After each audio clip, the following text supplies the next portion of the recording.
안녕하세요. 저는 60대 후반이고 누군가의 시모가 될 뻔했던 아줌마입니다. 우리 아들이 아직 결혼을 못했어요.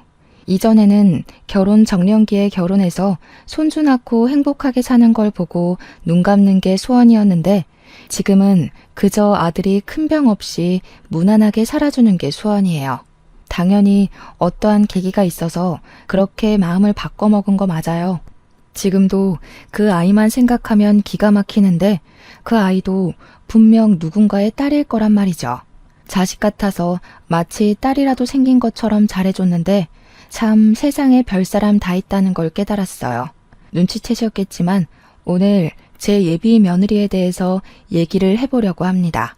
아들은 늦게까지 노총각으로 있다가 나이 40살에 처음으로 결혼할 여자를 데리고 왔어요. 그 전만 해도 저는 아들이 연애를 하긴 하는 건지 결혼할 생각이 있긴 한 건지 아예 몰랐습니다. 처음 저랑 남편에게 예비 며느리의 존재를 고백했을 때의 기분은 솔직히 이루 말할 수 없을 정도로 기뻤어요. 그래서 예비 며느리에 대해서 이것저것 많이 물어봤던 것 같은데 가장 기억이 나는 건 아들이랑 나이 차이가 너무 많이 났다는 겁니다. 30살이더라고요. 물론 여자 나이 30살이 결혼하기에 너무 빠른 것도 아니고 어떻게 보면 정년기인데 아무래도 제게 있는 아들이 40살이다 보니까 저한테는 예비 며느리가 너무 어린아이처럼 느껴지더라고요. 왠지 우리 아들에게 시집 오기 아까운 것 같기도 했습니다. 우리 아들이 10살이나 많은데도 모은 돈이 많은 것도 아니었고 집안은 고물상을 해서 생활이 대단하게 넉넉한 것도 아니었고 젊은 여성에게 자랑거리가 될 만큼 잘난 가족들이 아니었거든요. 그래서 아들이 예비 며느리를 인사시킨다고 처음 데려왔을 때 저는 반기기보단 걱정거리를 먼저 쏟아내었어요. 그럴 수밖에 없었던 이유는 어린 며느리가 아깝기도 했지만 나중에 이런 문제들로 우리 아들한테 딴말하거나 자존심을 굽힐까봐 걱정된 마음도 있었거든요. 그런데 예비 며느리는 어린 나이와 달리 생각이 조숙한 아이더라고요. 우리 아들이 노총각으로 길게 있을 수밖에 없었던 건 여자들에게 인기 있는 타입이 아니기 때문이었는데 예비 며느리는 우리 아들이 그동안 일에 열중하고 본인에게 시간을 쏟느라 연애를 못했을 뿐이라고 말을 하더라고요. 그 예쁜 말씨에 저는 예비 며느리로 고민했던 시간이 홀라당 날아가 버렸습니다. 우리 아들을 그렇게 좋게 봐주니 엄마로서 너무 고마울 따름이었어요. 아들이 결혼을 늦게 시작하는 것이 이렇게 착한 아내를 두려고 그랬나 보다 싶은 생각까지 들었습니다. 저는 이왕 결혼을 마음먹었다면 하루빨리 하는 게 좋겠다고 첫인사 때 얘기를 했어요. 상견례 날짜를 빨리 잡자고 했더니 예비 며느리가 내내 웃고만 있다가 처음으로 곤란한 얼굴을 하더라고요. 그러다 하는 말이 자기 부모님이 먼 섬에 있다고 상견례가 어려울 것 같다고 하는 겁니다. 그러니? 그래도 상견례 때 아니면 언제 제대로 인사하고 대화를 해보겠어. 사돈 쪽에서 영 시간이 안 되면 내가 시간 낼 수 있으니 우리 바깥 양반이랑 같이 섬에 가면 돼. 네? 그렇게까지 안 하셔도 되는데 괜히 제가 피해주는 건 아닌가 몰라요. 상황이 여의치 않으면 상견례 안 하는 집안도 덜어 있다고 해서 그럴 생각이었거든요. 그럴 수가 있나. 식구들 사이에 당연히 상견례는 해야지. 하루만 시간 내달라고 해. 우리가 섬에 찾아가겠다고. 제가 계속 괜찮다고 나는 시간 많고 여유 많다고 했더니 예비 며느리가 끝내 감사하다며 그럼 날짜를 잡아보겠다고 했습니다. 그리고 그때부터 아들과 예비 며느리는 저희 집에 자주 들렀어요.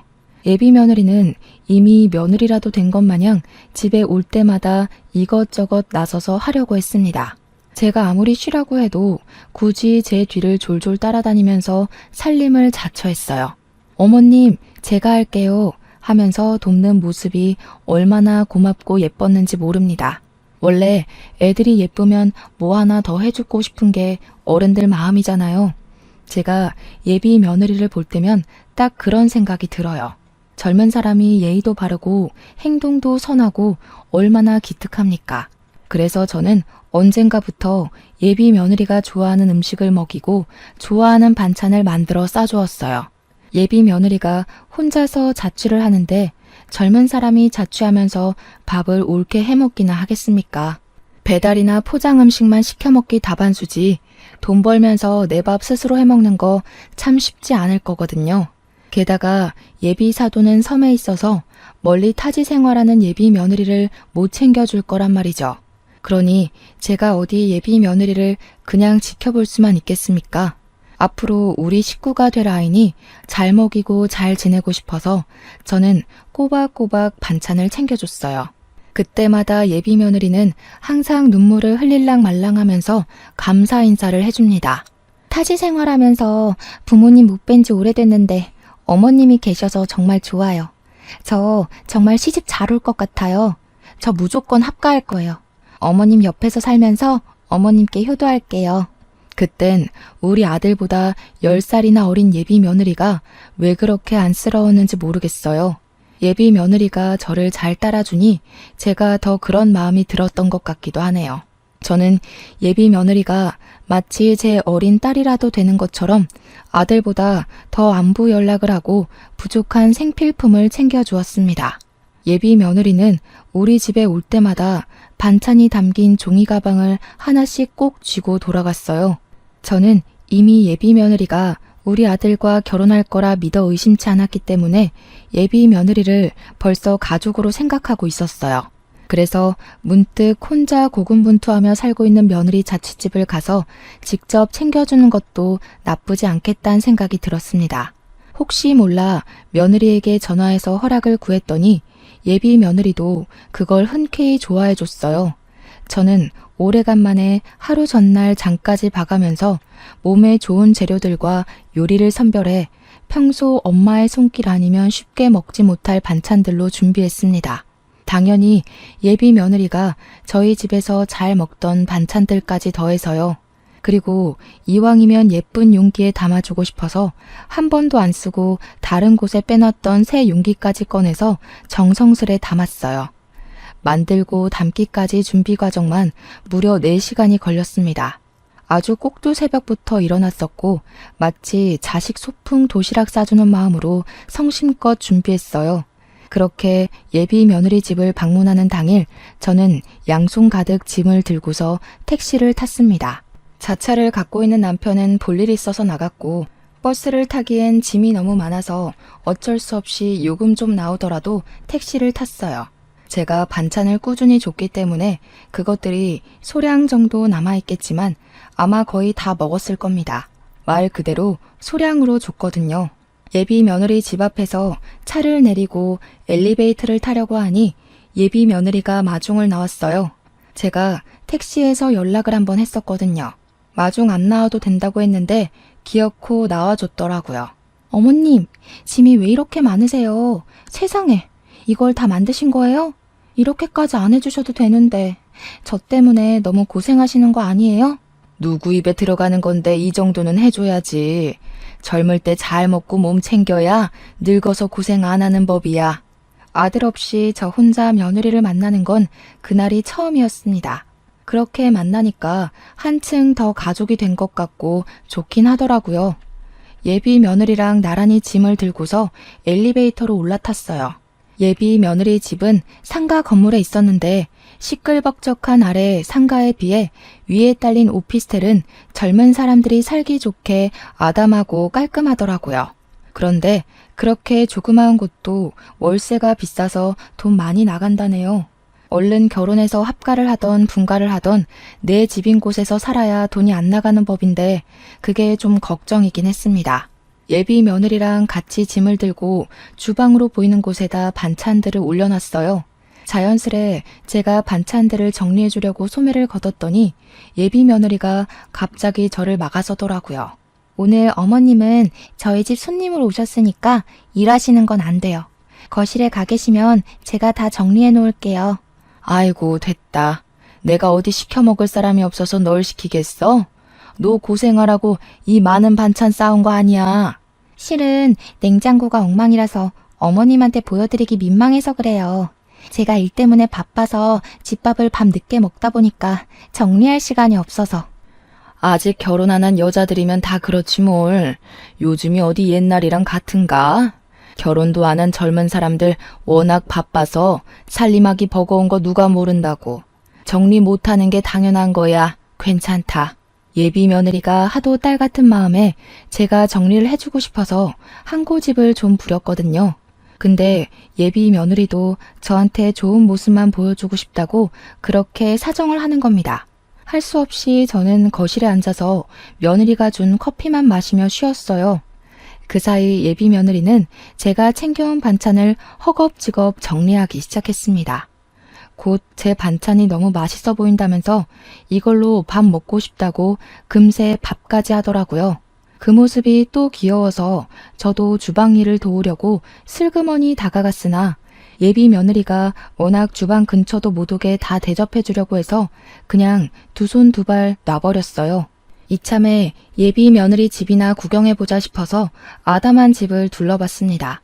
오피스텔인데도 작은 베란다가 있길래 나가봤는데 그때 바닥에 웬 속옷이 하나 떨어져 있는 걸 발견했어요. 주워보니까 남자 속옷이더라고요. 뭐 우리 아들이랑 결혼할 사이니까 당연히 예비 며느리 집에 남자의 흔적이 있을 수 있다고 생각했어요. 아무렇지 않게 속옷을 갠 뒤 예비 며느리에게 이 속옷 어디 놔둬야 되냐고 물어봤어요. 그랬더니 예비 며느리가 식사 자리를 준비하다 말고 뛰어와서는 제 손에 있는 속옷을 확 낚아챘습니다. 창피해하는 것 같았어요. 오빠가 두고 갔나 보네요. 이런 모습 보여서 죄송해요. 어머님 오기 전에 나름 청소를 했는데 실수했어요. 죄송할 것도 많다. 나쁜 짓 한 것도 아니고 결혼할 사이인데 뭐 그러니? 눈치 없이 내가 주운 게 잘못이긴 하네. 제가 농담 섞여 얘기를 했는데 예비 며느리는 그게 더 민망했는지 얼굴이 민망해할 뿐이었습니다. 저는 그렇게 예비 며느리와 사이좋게 식사를 하고 차 한잔한 뒤 돌아갈 준비를 했어요. 가기 전에 예비 며느리에게 혹시 다 먹은 반찬통 있으면 달라고도 했습니다. 아, 반찬통이요. 아직 다 먹질 못했어요. 거의 다 먹어가는데 제가 씻어서 직접 갖다 드릴게요. 그러니? 그럼 괜히 혼자 고생하게 다 들고 오지 말고 우리 아들한테 실려보내라. 오늘 즐거웠어. 다음에 오면 외식하자. 반찬통 챙겨갈 거라고 따로 주머니도 챙겨왔는데 저는 할 수 없이 빈손으로 신발을 신었습니다. 단화를 신고 나와서 그런지 구두 주걱이 필요해서 두리번거리다가 신발장을 열었어요. 그러자마자 위에서부터 우르르 쏟아지는 신발 때문에 깜짝 놀라서 나자빠지고 말았습니다. 예비 며느리 또한 놀라서 황급히 저를 부축해 주었어요. 위험한 물건들이 아니라서 딱히 어디 다친 곳은 없었는데 무슨 신발이 그렇게나 많은 건지 보니까 여자 남자 신발이 뒤죽박죽 섞여 있더라고요. 신발이 뭐가 이렇게 많니? 누가 보면 신발 장사하는 줄 알겠다. 이거 다 너랑 우리 아들 신발이야? 아, 그런 건 아니고 남동생 신발도 같이 있어요. 한 번씩 남동생이 집에 와서 자고 갈 때가 있거든요. 막상 신발 사도 신던 것만 신었더니 이렇게 쌓인 줄도 몰랐네요. 이 좁은 집에 들락거리는 사람이 셋이나 되는 거면 신발이 그렇게나 많을 만도 하다고 생각을 했어요. 신발 많은 게 뭐 별 대수로운 일도 아니니 그러려니 넘어갔던 부분이었죠. 그리곤 배웅을 해주겠다는 예비 며느리의 배려를 거절한다고 엘리베이터 앞에서 사이좋은 실랑이를 벌인 뒤에 겨우 혼자서 1층으로 내려왔습니다. 배웅은 엘리베이터 앞까지 받았으면 됐지 뭐하러 택시 타는 것까지 봐주겠어요. 집 밑에 내려온 저는 홀가분해진 손으로 먼지 둘러쓴 옷을 털어내고 택시를 탈지 버스를 탈지 고민했습니다. 그러다 상가에 파는 김밥이 눈에 들어오더라고요. 남편이 김밥을 좋아하는데 나온 김에 오랜만에 사서 먹어볼까 하는 마음으로 김밥집에 들어갔습니다. 김밥 5줄을 구매하는데 한 30분 걸렸던 것 같아요. 손님도 많았고 배달도 많은 곳이었거든요. 그리 오래 앉아있다가 김밥 담긴 검은 봉지를 가방에 넣으며 매장을 빠져나왔습니다. 그 순간 예비 며느리가 손에 쓰레기 봉투를 들고서 엘리베이터를 내리는 걸 봤어요. 아는 체 하려고 했는데 예비 며느리가 누구랑 통화를 하면서 뒷문으로 나가길래 바빠 보여서 내버려 뒀습니다. 그런데 그 순간 예비 며느리 뒷모습과 함께 제 눈에 보인 쓰레기 봉투 속 용기들. 그건 제가 방금 며느리 집에 올려다 주고 온 반찬통이었습니다. 너무 순식간에 지나갔던 상황이라 착각했을 수도 있다고 생각했어요. 근데 이 찜찜한 마음이 이미 오해로 쏠려버렸고 제 걸음은 어느새 예비 며느리를 뒤를 쫓게 되었어요. 뒷문으로 나갔더니 그곳은 상가랑 오피스텔이 같이 쓰는 소각장이었습니다. 그곳에는 예비 며느리 혼자 있었는데 잠시 후 예비 며느리가 들고 있던 쓰레기 봉투를 쓰레기 더미로 던져버리더라고요. 당연히 쓰레기 봉투니까 쓰레기통에 버렸겠죠. 문제는 쓰레기 봉투 속 내용물이란 거예요. 그도 그럴 것이 예비 며느리가 전화기에 대고 하는 말은 제게 오해의 소지를 확신시켜 주었는데요. 더럽게도 많이 싸웠어. 그냥 한 번 좋다고 했을 뿐인데 어지간히 챙겨준다니까. 줄 거면 소고기나 전복이나 이런 거 챙겨줄 것이지. 허구한 날 냄새나는 반찬들 뿐이야.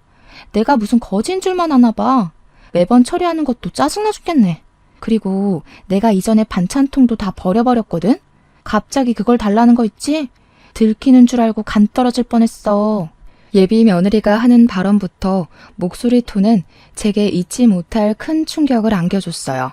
내가 잘못 들은 거겠지 라고 무딘 소리를 하기에는 예비 며느리의 본색이 너무 제 눈앞에서 적나라하게 펼쳐졌습니다. 그 순간 너무 놀라고 당황스러워서 소리를 낼 뻔했지 뭡니까. 여태껏 제 눈에 예비 며느리는 당연히 선하고 여리고 아이 같기만 했었어요. 그저 내 아들만큼이나 챙기면서 보듬어주고 싶었는데 어떻게 뒤에서 이런 짓을 하고 있었던 건지. 그럼 이제껏 제가 자기를 생각해서 챙겨준 반찬들을 전부 하찮게 보고 있었다는 거잖아요. 제가 해주는 게 그저 성가시고 제 자체가 귀찮았다는 뜻도 되는 거 아닙니까? 아무래도 예비 며느리가 그동안 제가 줬던 반찬을 저런 식으로 다 버렸던 것 같다는 확신이 들었어요. 이미 그것만으로도 충격인데 심지어 예비 며느리는 누군지 모를 통화 대상에게 우리 집이 고물상을 하는 곳에도 불평을 늘어놓고 있었습니다. 아버님이 하시는 건데 고물상을 해서 그런지 집에도 고물들이 차고 넘치더라. 집에서 이상한 쉰내가 얼마나 많이 나는 줄 알아? 그 집만 다녀오면 내 돈이 더 들어. 세탁소 가야 되지, 사우나 가야 되지. 그래도 그 고물상이 오래돼서 돈은 되더라고. 땅값이 13억이라잖아. 어떻게 제가 안 보는 곳이라고 사람이 이렇게나 건방져질 수가 있는 걸까요? 그러니까 예비 며느리는 저랑 남편이 늙어서 죽게 되면 고물상이 자연스레 아들에게로 가니까 그 자산을 노리고 아들과 결혼하려고 하는 것 같았어요. 우리 아들이 나이가 좀 있고 순박해 보이니까 일부러 접근을 했나 봅니다. 저는 그런 예비 며느리 모습을 모조리 영상 촬영했고 예비 며느리가 소각장을 빠져나갈 때까지 그 냄새나는 곳에 몸을 숨기고 있었습니다. 예비 며느리가 완전히 소각장을 벗어나자마자 바로 쓰레기통으로 향했어요. 제 옷까지 더럽혀가며 쓰레기통 안으로 상체를 숙였고 예비 며느리가 버렸던 쓰레기 봉투를 주었습니다. 아니길 바라는 것도 이미 늦었다는 걸 알지만 그래도 착각이길 바랐어요. 그런데 이미 쓰레기 봉투를 꺼내자마자 알겠더라고요. 제 반찬통은 봉지에 비춰서 아주 잘 보였고 반찬통 안의 음식물은 걸러지지도 않고 그대로 담겨 있었습니다. 몰랐던 며느리 실체를 정확하게 알게 되자 아주 기가 막혔어요. 다리에 힘이 풀려서 그 더러운 곳에 그대로 주저앉아 버렸습니다. 아직도 제가 그날 김밥을 사지 않고 귀가를 했다면 이 사실을 몰랐을 거란 생각에 소름이 끼쳐요. 증거도 잡았고 상황도 파악이 되었으니 바로 예비 며느리 집에 올라가 멱살 잡고 따질 수도 있었으나 일단 저는 그렇게 하지 못했어요. 너무 갑작스러운 충격이라서 우선은 속히 귀가를 하였습니다. 집에 온 저는 이 사실을 남편과 아들에게 말하지 못했어요. 남편과 아들이 당연히 상처를 받겠지만 우리 가족이 상처받는 것보다 더 걱정되었던 건 제가 괜히 어중간하게 이 사실을 들췄다가 불려우 같은 예비 며느리가 홀랑 빠져나갈까 싶어서였어요. 예비 며느리에게 쥐구멍마저 없도록 확실하게 그 실체를 까발리고 싶었고 우리 가족에게 감히 사기를 치려 했던 예비 며느리를 크게 혼쭐내고 싶었습니다. 그래서 일단 아들을 불러다가 상견례는 왜 자꾸 미뤄지냐고 그것만 물어봤어요. 장모님 몸이 안 좋으셔서 지금 병원에 계신다네? 일하다가 다리를 좀 다치셨나 봐. 그래? 섬에는 병원이 없으니 밖으로 나오셨겠구나. 어느 병원이니? 엄마가 시간 되면 병문안 한번 가볼까 하는데. 그런 거 불편해 하신다더라. 안 그래도 내가 가보려고 했거든. 여자친구한테 물어봤는데 아직 상견례도 안 한 사이라 그런 건 좀 부담스럽다네. 상견례 일정 안 잡고 계속 미룬 사람이 누군데 그런 핑계를 댔는지 모르겠습니다. 예비 며느리가 어떤 앤지 몰랐다면 예비 사돈 사고 소식에 저도 심장이 철렁했을 거예요. 예비 며느리 걱정으로 밤 지새우며 쓸데없이 또 이것저것 더 챙겨주려고 했겠죠. 근데 제가 예비 며느리의 끔찍한 이면을 봐버렸잖아요. 예비 며느리가 어떤 앤지 알게 된 이상 예비 사돈이 다쳤다는 것도 믿지 않았고 상견례를 미루는 것도 분명 사기치려고 그런다는 걸 확신할 수 있었습니다.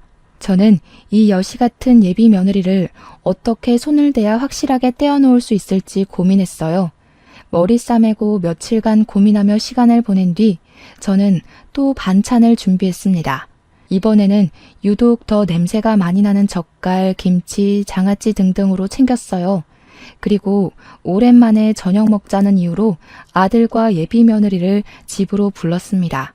집에 당도한 예비 며느리는 여느 때처럼 얼굴에 철판 깔고 싱글벙글 잘도 웃었어요. 저녁 식사 준비에도 항상 그랬듯 제 곁을 졸졸 따라다니면서 적극적으로 며느리 노릇을 했어요. 남편이랑 아들이 거실에서 고기를 굽고 있고 저는 채소를 씻는다고 예비 며느리랑 둘이서 주방에 있었습니다.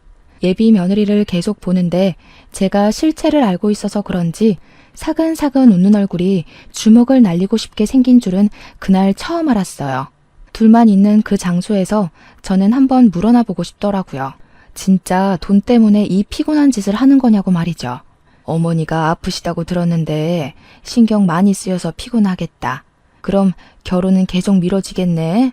혹시나 해서 말인데 우리 아들이랑 결혼할 생각은 있는 거지? 만약 고민돼서 상견례 미루는 거면 아들한테 맞선이나 시켜줘 볼까 해서. 네? 맞선이라뇨. 엄마 그렇게 크게 다친 거 아니라서 몇 주만 시간 주시면 상견례 날짜 잡을 수 있어요. 저 말고 다른 며느리를 생각하고 계셨던 거예요? 정말 서운해요. 그럴 리가 있니? 내가 널 빨리 식구로 만들고 싶은 마음에 조급해서 말이 헛나가 버렸네. 너처럼 올곧은 젊은 애 찾는 게 쉽지 않아. 요즘 애들은 워낙 입맛도 까다로워서 돈 주고 사 먹는 거 아니면 입에도 안 된다더라.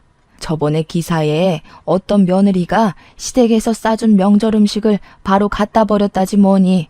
그 기사를 보고 너무 소름이 돋았다고 몸을 한번 흔들어줬더니 예비 며느리는 철판을 단단히 깐 건지 뻔뻔하게 같이 욕을 해주더라고요.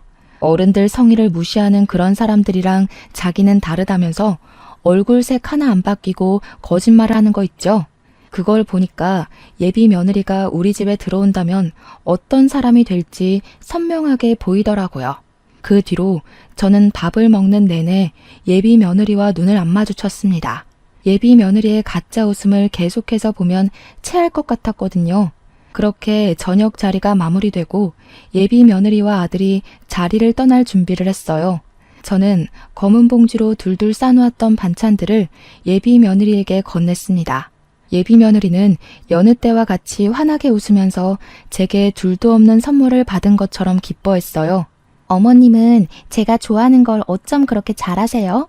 저희 엄마도 제 입맛은 못 맞추는데 어머님 솜씨가 대단하긴 한가 봐요. 어머님 덕분에 이번 주도 든든하게 먹고 출근할 것 같아요. 정말 감사해요. 그래, 집 가는 길 조심하고 도착하면 꼭 연락 주고 아들이 좋아하는 반찬도 넣었으니까 둘이 같이 있을 때도 잘 챙겨 먹어. 예비 며느리랑 아들은 기분 좋게 돌아갔어요. 그리고 저는 빠르게 방으로 가서 겉옷을 걸쳤습니다. 남편한테 부탁해서 얼른 애들 뒤를 쫓길 부탁했어요. 남편은 제 제안을 어리둥절해 하면서도 제가 너무 급해 보이니까 일단은 제 부탁을 들어줬어요. 빠르게 움직인 탓인지 다행히 아들 차를 놓치지 않았어요. 아들은 예비 며느리를 집에 데려다 준다고 운전해서 가던 중이었습니다. 그런데 도중에 예비 며느리가 화장실 가고 싶다고 한 건지 아들 차가 휴게소로 들어가더라고요. 제 부탁으로 남편은 아들 몰래 아들 차 주변으로 주차를 해줬어요. 남편이 옆에서 계속 뭐 때문에 이러냐고 물었지만 저는 그저 차에서 내린 애들만 보느라 정신 팔렸어요. 아들이 먼저 차에서 내리고 예비 며느리가 따라 내리는데 아들은 며느리의 부탁을 받고 커피를 사러 가는 듯 했어요. 그리고 그때였습니다. 예비 며느리가 아들 가는 뒷모습만 가만히 보고 있더니 몸을 숙여 차 안에서 뭘 꺼냈어요. 그건 다름 아닌 제가 줬던 반찬 봉지였습니다. 그때부터 제가 동영상을 켜고 며느리를 쫓아갔어요. 남편이 저를 따르면서 뭐 하는 거냐고 계속 물었지만 당장 설명해 줄 시간이 없어서 일단은 그저 예비 며느리만 지켜보라고 당부했어요. 그리고 그 순간 예비 며느리는 커피를 기다리고 있는 아들 눈치를 한 번 더 보더니 화장실 앞에 놓인 휴게소 쓰레기통으로 제가 준 반찬 봉지를 통째로 버렸습니다. 아무 일 없었던 척 바로 화장실을 들어가 버리길래 저는 그대로 영상을 종료하고서 남편을 데리고 차로 돌아갔어요. 남편도 예비 며느리가 손에 쥐고 있는 게 제가 준 반찬이라는 걸 알아서 자기가 본 게 무엇인지 많이 혼란스러워했습니다. 남편 또한 예비 며느리를 좋게 보고 있어서 아들 결혼할 때 집 한 채 해주려고 했었거든요. 공동 명의로 말이죠. 놀란 채로 제게 되묻고 있는 남편에게 저는 그제야 설명을 해주었어요. 이 불려우 같은 게 우릴 속였더라고. 여태까지 내가 줬던 음식을 저런 식으로 다 버린 거 있지? 처음에 보고 얼마나 놀랐는지 모른다니까. 하도 기가 막혀서 생각도 안 나려고 하네. 남편은 당연히 제 말을 쉽게 믿지 못했어요.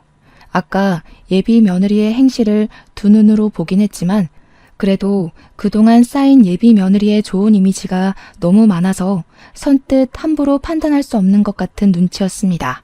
그때 차로 복귀한 아들과 예비 며느리가 출발했어요. 남편도 뭘 더 확인해보고 싶은 건지 다시 아들 차를 뒤쫓으려고 시동을 걸었어요. 저는 그런 남편을 저지시키며 더 이상 따라가지 않아도 된다고 말했습니다. 도대체 방금 그게 뭐야? 애가 왜 당신이 준 음식을 버려? 안 되겠어. 가서 물어보든가 따져보든가 해야 될 것 같아. 남편이 왜 안 따라가냐고 수상한 행적을 봤으면 더 확실하게 캐내야 되는 거 아니냐고 조급하게 물었습니다. 저는 별다른 답은 안 하고 지난날 예비 며느리 집 갔다가 예비 며느리가 통화하던 영상을 남편에게 들려줬어요. 남편은 예비 며느리의 많고 많은 망언들 중 고물상 땅덩어리를 어떻게 하려고 접근했다는 것에 가장 크게 반응을 했습니다. 예비 며느리의 괘씸함을 알고는 용서할 수 없다면서 노발대발했어요. 그런 남편을 진정시키면서 저는 남편에게 애들 뒤를 쫓았던 진짜 이유를 말해줬어요. 남편과 저는 그렇게 한 1시간 정도 더 그 휴게소에서 시간을 보낸 뒤에 며느리에게 전화를 걸었습니다. 며느리가 저를 반기면서 잘 도착했다고 말하더라고요. 어머님, 늘 감사해요. 안 그래도 집 가는 길에 엄마한테 연락해서 상견례 다시 여쭤봤는데 이번 달 말에 괜찮다고 하시네요. 시간이 너무 늦은 것 같아서 내일 말씀드리려고 했는데 어머님이랑 저랑 텔레파시 통했나 봐요. 번거로우시겠지만 저희랑 같이 지방에 내려가시는 거 어떠세요? 나야 뭐 다 괜찮지. 요즘 엄마 일 때문인지 안색이 많이 안 좋아 보였는데 다행히 사돈께서 쾌차 중이신가 보구나. 직장 일에다 결혼 준비에다 부모님 건강 문제까지 네가 지금 제일 많이 힘들겠다. 이제 결혼식도 얼마 안 남았는데 갈수록 몸이 더 힘들지? 어머님이 챙겨주셔서 사실 힘든 거 잘 모르겠어요. 마치 부모님이 서울에도 있는 느낌이라고 해야 되나? 어머님 덕분에 늘 마음이 든든한걸요. 걱정 마세요. 내 자식이나 다름없는데 걱정이 안 될 수가 있겠니? 그래서 말인데 내가 한약이라도 한 재 지어 먹으라고 아까 그 반찬 담은 봉지 안에 500만 원 같이 넣어놨다. 아들한텐 비밀이니까 혼자 약 좀 해먹어. 순간 수화기 너머로 예비 며느리의 당황스러운 숨소리가 들렸습니다. 대답이 없길래 여보세요? 하고 한마디 던져줬더니 그제야 애써 괜찮은 척 제게 감사 인사를 하더라고요. 저는 그렇게 예비 며느리랑 통화를 마무리했어요. 그리곤 휴게소에서 예비 며느리가 나타날 때까지 기다렸습니다. 우리 집 자산 때문에 아들한테 접근한 거짓 연인이 분명 그 500만 원 돈에 정신을 놓아서 휴게소로 날아올 거라 생각했거든요. 아니나 다를까 40분쯤 더 지나갈 때였나? 한산한 분위기와는 어울리지 않게 빨리 들어온 차 한 대가 아무데나 급정거되었어요. 설마 했는데 주차도 안 된 그 차 조수석에서 예비 며느리가 튀어나오더라고요. 그리곤 다짜고짜 쓰레기통으로 뛰어가 뒤지기 시작했습니다. 저랑 남편은 우리 아들 차가 아니라서 단번에 알아보지 못했어요. 차를 뒤늦게 주차한 사람은 아들이 아니라 처음 보는 남자였는데 예비 며느리와 또래로 정도로 보였습니다. 그 젊은 총각도 뒤늦게 차에서 내리더니 예비 며느리 곁으로 뛰어가 같이 쓰레기통을 뒤지더군요. 저랑 남편 또한 차를 두고 몰래 그들에게 다가갔어요. 예비 며느리가 나타날 때까지 기다리면서 우리는 이미 마음을 굳혔기 때문에 예비 며느리의 유치한 연기에 속을 자비 따윈 버린 지 오래였습니다. 가까이 다가갔더니 다시 들어도 충격적인 예비 며느리의 목소리를 들을 수 있었어요. 그 할망구는 무슨 이런 검은 봉지에 돈을 숨겨서 보낸대? 고물상을 해서 그런가 집에 고물밖에 없나 보지? 돈 봉투 살 돈도 없나 보네. 근데 진짜 500만 원 있는 거 맞아? 결혼도 안 한 며느리한테 어떻게 그리 큰 돈을 줘? 그 할망구 지금 나한테 정말 정신 나가 있어서 진짜 그만한 돈 줄 수 있는 사람이야. 근데 어떡해. 벌써 쓰레기 갈아치웠나 봐. 다른 쓰레기통이랑 착각했나? 예비 며느리가 모든 쓰레기를 뒤적거려도 자신이 버린 봉지는 없자 절망했습니다. 그러자 행색 거지 같은 젊은 총각이 달래주면서 예비 며느리를 안아주는데 둘이 같이 있는 폼이 남매는 아닌 듯 했어요. 그래서 그 두 사람의 보기 불편한 사진을 여러 장 찍었어요. 당연히 일부러 쳐다보라고 한 짓이었어요. 안 그래도 셔터 소리 때문에 두 사람이 이쪽을 돌아보더라고요. 예비 며느리가 저를 보자마자 두 눈이 동그래졌는데 그때 젊은 총각이 기세 좋게 나서면서 저더러 뭐 하는 거냐고 언성을 높이는 겁니다. 저는 그런 총각을 무시하고 며느리한테 다가가서 검은 봉지를 내밀었어요. 그리곤 혹시 이 물건을 찾냐고 물어봤죠. 그러자 예비 며느리는 이미 사색이 되어 있었고 총각은 그제야 며느리가 말했던 예비 시모가 저라는 걸 눈치챈 듯 했습니다. 저는 예비 며느리가 이렇게 다시 나타날 거라고 예상을 했기 때문에 아들 차가 떠났을 때 이걸 진작에 주워왔었어요. 어쩜 이렇게 예상을 빗나가지 않게 실망을 시키는 건지. 500만 원을 못 챙겨서 다시 돌아왔나 보구나. 하긴 이 반찬 다 합쳐도 500만 원 값어치는 못하지. 먹기 싫고 더러웠으면 진작 말을 하지 그랬어. 괜히 아까운 반찬값만 날렸네. 어머님, 여긴 어떻게 오셨어요? 그러니까 이게 어떻게 된 거냐면 변명할 필요 없다. 이미 네가 어떤 앤지 알아버려서 괜히 감정 낭비해봤자 서로 입 아프고 귀 아파. 그렇다고 그냥 돌아가기엔 내가 여기서 널 계속 지켜보고 기다렸던 값은 받아야지 않겠니? 그 냄새나는 반찬도 그냥 쓰레기통에 버리기 얼마나 아까운 요리인데. 저는 그 자리에서 검은 봉지를 풀었습니다. 반찬 뚜껑을 하나씩 다 열면서 500만 원을 찾는 척하며 들고 일어났어요. 예비 며느리에게 주려고 만든 반찬이니 예비 며느리 머리 위로 고스란히 부어주었습니다. 뭐 하시는 거예요? 대체 왜 이러시는 건데요? 그래요. 실수 좀 했어요. 다른 거 버리려고 했는데 착각해서 그걸 버린 거라고요. 제 상황 묻지도 않고 이러시면 안 되죠. 여기서 내가 네 입장을 더 이해해야 된다는 거니? 내가 좋은 마음으로 갖다 바친 것들은 입도 안 대고 내다 버린 거 모를 줄 알아? 500만 원 있다는 것도 뻥이다. 네가 돈에 미쳐서 그거 찾으러 올 것 같길래 미끼 좀 던져본 거야. 이렇게 덥석 문 물고기를 보고도 내가 오해했다고 우길래? 예비 며느리는 자신이 숨겨온 실체를 들켰단 걸 눈치챘어요.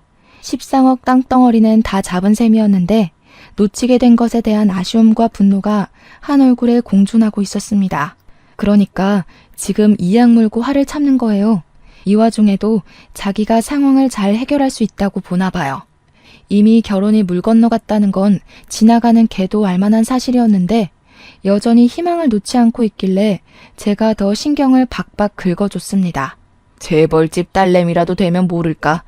네가 뭔데 우리 집 고물상 하는 걸로 네 창피하다는 듯 얘기하니? 우리가 고물상 한다니까 우습게 보였어? 네가 사기치면 멍청하게 당해줄 것 같았니?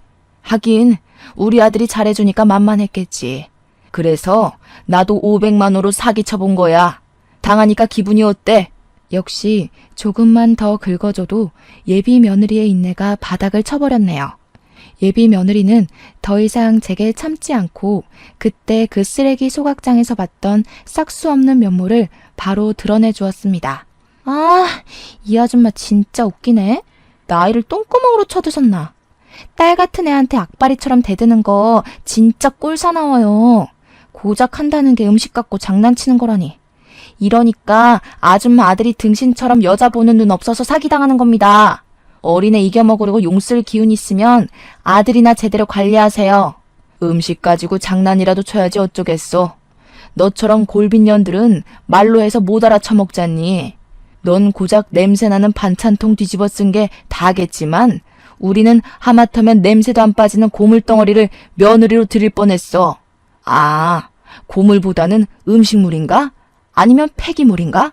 아무튼 지금 너한테서 나는 그 음식 쩐내랑 네 이미지가 상당히 잘 어울린단 소리야. 화가 많이 난 예비 며느리는 제게 직접적인 욕까지 하면서 더러운 손을 올렸습니다. 그러자 비디오를 찍고 있던 남편이 달려와서 예비 며느리를 밀쳐버렸어요. 예비 며느리가 쓰레기통을 들이받고 넘어지자 옆에 있던 총각이 주춤거리다가 예비 며느리를 챙겨주네요. 건방진 놈 같으니라고 사기친 게 뭐 자랑이라고 곱비 풀린 망아지 새끼 마냥 나불거리는 거냐? 이만큼이나 어른을 놀려먹었으면 됐지 뭐가 억울하다고 어른한테 손까지 올려? 아버님까지 왜 이러세요? 지금 이거 누가 봐도 상해죄예요. 저 이 꼴 만든 거 정신적 손해배상 신고도 할 거예요. 위자료 털리고 싶지 않으면 당장 저한테 사과하세요. 그럼 서로 쌍방 잘못했다 치고 오빠랑 결혼해 줄 테니까. 위자료 같은 소리 하네. 말 잘했다. 안 그래도 내가 가진 증거가 좀 있어서 이참에 고소해 볼까 해. 안 그래도 빈주머니 우리한테까지 돈 털리기 전에 얼른 세탁소 가고 사우나 가서 냄새나 빼. 근데 지금 이건 바람이니? 아니면 사기 결혼하려고 한 거니? 총각은 괜히 자기한테 불똥 튀어서 돈이라도 뱉어내야 될까봐 바로 예비 며느리에게서 손을 뗐어요. 예비 며느리를 모른 체 하면서 그냥 동네 친구라고 변명을 하더군요. 그랬더니 안 그래도 열이 나 있던 예비 며느리가 총각을 째려보면서 쌍욕을 했는데 고맙게도 그 과정에서 이 둘 사이가 이미 결혼을 한 사이라는 걸 알게 되었어요. 다행히 남편이 비디오 촬영을 끄지 않고 바닥에 폰을 떨구기만 했더라고요. 그래서 본의 아니게 사기 결혼 죄명도 씌울 수 있게 되었어요. 그곳에 그 둘을 내버려 두고 저랑 남편은 그대로 휴게소를 벗어났습니다.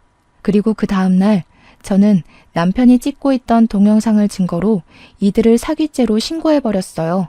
그런데 예비 며느리 측에서도 기를 쓰고 우리를 골탕 먹이고 싶었나 봐요. 거기서 우리 아들을 상간남으로 소송하려고 했지 뭡니까. 변호사 말을 듣기 전까지는 그 소식을 알고서 심장이 철렁 내려앉았었어요. 그러나 변호사가 말을 하길 우리 아들이 그들의 혼인관계를 전혀 모른 채 일방적으로 사기를 당했기 때문에 그들이 소송한 상간소송은 기각될 거라고 했습니다. 결혼을 전혀 시작도 안 했는데 이렇게 진이 빠지는 일인 줄 몰랐네요. 그 망할 년을 정리하고 나니까 얼마나 기운이 빠지던지 소송이 끝나고 한동안은 늦잠을 엄청 잤습니다. 제 결혼을 준비했을 때만 해도 이 정도로 신경을 기울이진 않았거든요. 아무튼 저 그리 나쁘게 살지는 않았다고 자부했는데 하필 그 많고 많은 며느리감 중에서 왜 하필 제게 이런 몹쓸 며느리가 찾아온 건지 모르겠습니다.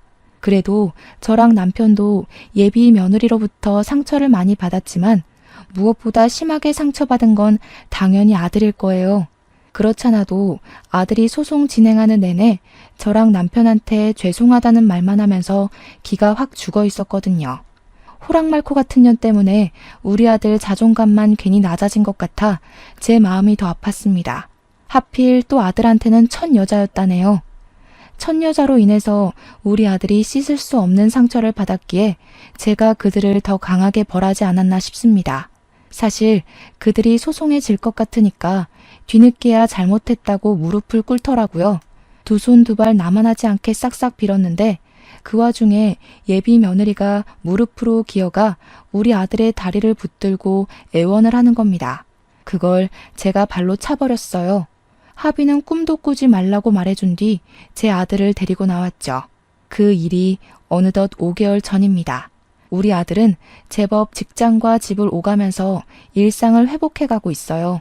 겉으로는 괜찮아 보이고 또 괜찮다고 말도 하는데 그게 진짠지 아닌지는 아직 모르겠습니다. 한 번씩 아들이 술을 마시고 들어오면 꼭 예비 며느리 얘기를 하더라고요. 그리워하는 게 아니라 그때의 일을 자기 자신의 실패라고 보고는 계속 자책을 한다고 해야 하나? 안쓰러워 죽겠습니다. 우리 아들에게 좋은 며느리감이 나타나서 부디 아들의 상처가 낫길 바랄 뿐이에요. 물론 아들이 결혼 안 하고 혼자 산다고 하더라도 저는 상관없습니다. 그저 아들이 행복하게 지낼 수만 있다면 아들의 인생에 관여하지 않을 거예요. 자녀를 둔 분들은 다 저 같은 마음이겠죠? 제 사연은 여기까지입니다. 긴 글 들어주셔서 너무 감사드려요.